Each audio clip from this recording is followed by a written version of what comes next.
cartel chaos is spreading through Mexico, and I'm risking it all by being out here on the dangerous streets of Mexico to bring you this live update. But unless you've been living under a rock for the past sort of 24 hours or so, you'll know that one of the big cartel guys in Jalisco, or in that area, has been taken out. And of course this caused a fairly predictable, shall we say, imbalance in things. So it's basically like kicking off in a major way. But there's more to it all than meets the eye, as there always is, which I'm going to get onto a bit more in this video. But firstly, make no mistake, there is some craziness going on. And I know this for a fact because I know some people who are down in Puerto Vallarta, in Jalisco, and they are basically prisoners in their own apartments and their own hotels. And it's only by chance that me and my family weren't actually there, because you've probably heard me talk about an Acapulco before, in Acapulco. Well, that takes place once every year, and we often go down for that. It's a great conference over sort of 4 or 5 days, all things to do with, you know, cryptocurrency, holistic health, freedom, survival, that type of thing. And by chance this year they actually moved it to Puerto Vallarta. Now literally the day after the main conference ended, it was still going on, but the main conference ended the day after all of this kicked off. And a lot of the people that were attending that conference are still there now. They want to leave, but they can't. And there's basically no way in or out, because everyone's basically on a lockdown there. And they've sent me videos of buses and cars, you know, blowing up, burning in the street, smoke everywhere, all across. And there really is some crazy stuff going. Apparently there's been some taxi drivers and stuff murdered. There's been basically it's absolute freaking chaos. And my prayers go out to them, because obviously I hope they can get out soon. I think the airports have closed. Puerto Vallarta airport is closed. Guadalajara airport, I believe, is closed as well. And yeah, it's total chaos. And a lot of the shops now are closed. Some of them have been blown up.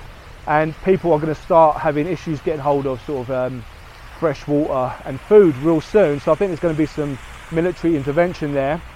So as I said before, you know, I'm pleased not to be there. And in all seriousness, here in Mexico City is business as usual. I'm walking around a beautiful little plaza now. It's business as, you know, everyone's just sort of sitting out enjoying coffees, and there's a lovely fountain here. Mexico City is very different to a lot of Mexico. I've traveled extensively in Mexico with myself and my wife, and it's very, very different. There isn't a huge cartel presence here. There is obviously the main sort of military bases are here. In Mexico City there's a lot of armed police, especially in the sort of nice, you know, wealthier areas like here in Roma and Condesa. So it's not really been a thing before, and even in Puerto Vallarta it's never really been a thing. And as I said before in the video, there's a lot more to this than meets the eye, and knowing people from Mexico who understand all of this very well, it's very nauseating to see what's going out in the mainstream media right now.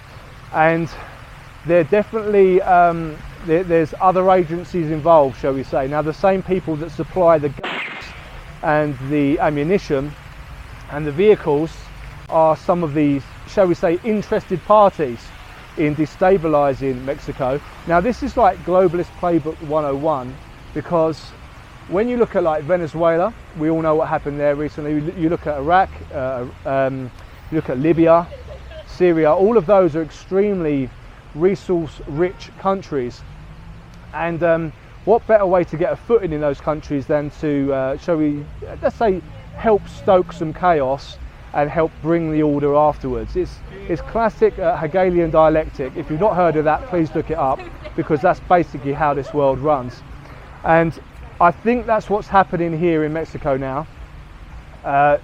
Extremely resource rich country, and obviously you know, it can be destabilized, and you'd be surprised, in fact you'd be absolutely shocked to know the involvement and how intertwined a lot of the three-letter agencies, a lot of the interested states outside of America, that how involved they are.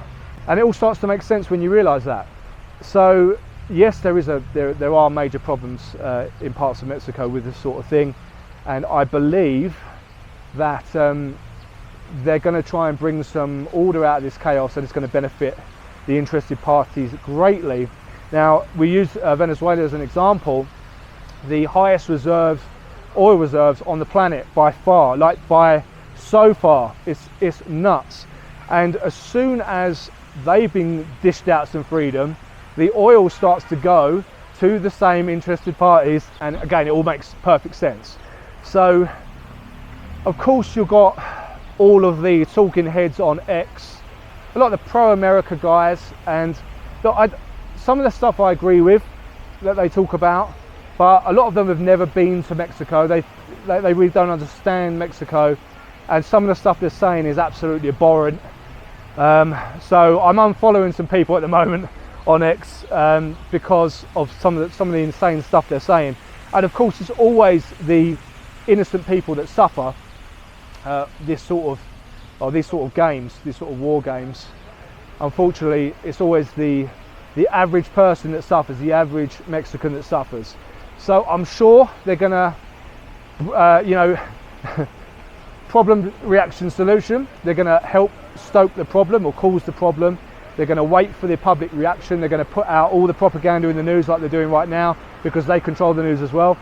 And then they're gonna give you the pre-calculated solution, which is probably gonna be like boots on the ground in Mexico. And then we'll really know. But that's what I'm predicting. I hope it doesn't come to that, and I hope everything gets resolved. And obviously my prayers again are for people that are in danger in those areas at the moment, because just because there's more to meet the eye than all of this, it doesn't mean that this stuff isn't actually happening. And I've seen it. They've sent me the videos. I've seen it. I know people that are currently literal prisoners in Puerto Vallarta right now. So that absolutely sucks. So again, I'm very grateful to be here in Mexico City, where I'm sure you can see behind me, it's all business as usual, and it's very, very great here. So obviously I'm very grateful for that. But the markets are suffering as well, and probably partly to do with this. Bitcoin's down at sort of 65,000 right now. Ethereum's at 1,800. It's not looking good, and I think some of that's to do with the US involvement in Iran as well. So we've got more war games going on there as well. Destabilization is very, very profitable, and of course it affects the market. But one thing that does tend to surprise me a little is, with all of this sort of unrest going on in sort of Western countries, you would think that you would want to have access to the most easily transportable, cross-border ready liquid asset there is, something like Bitcoin, for example. I don't know why you'd be selling Bitcoin during these times, and especially if you look at something like the Bitcoin rainbow chart, which I might pop up on the screen in a moment. I sent this to my membership only group a few days ago, but it outlines where we are. It's actually quite a fun way to look at the chart when you really zoom out and see things with a 30,000 foot perspective. Where we are right now, it's like deep purple. It's like Bitcoin is dead. That's basically what it says on there right now. And if you look over the past sort of decade or more, you'll see that those would be the areas where you would make the most gains, is buying when it says Bitcoin is dead. And we are like deep in there right now, like deep in. So the last thing that I'm doing right now is selling. I'm actually accumulating more, a bit more Bitcoin actually, for the first time in a while. And I personally have no intention of selling during these sort of levels. So definitely check out that chart. Anyone can go and look it up, but it's quite a fun way to look at things, just to sort of give a bit more clarity on the overall scope of things.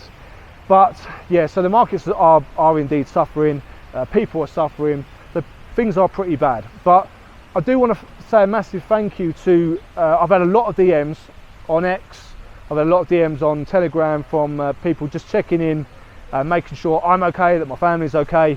So yeah, that was a really nice thing to receive. So thank you to everyone who's been sort of checking in. And as I said before in the video, everything here in Mexico City so far is really cool. It's fine. Well, things can change obviously. So I will be bringing more updates as we go along. I've got some more videos lined up this week as well, which hopefully I'll get some time to record those. But yeah, so here we are, Mexico City. Things are crazy in Jalisco. Prayers going out to everyone who's affected. But I hope you guys all have an absolutely amazing day, whatever you're doing. Don't trust the media, stay bullish, and I'll see you all in the next video.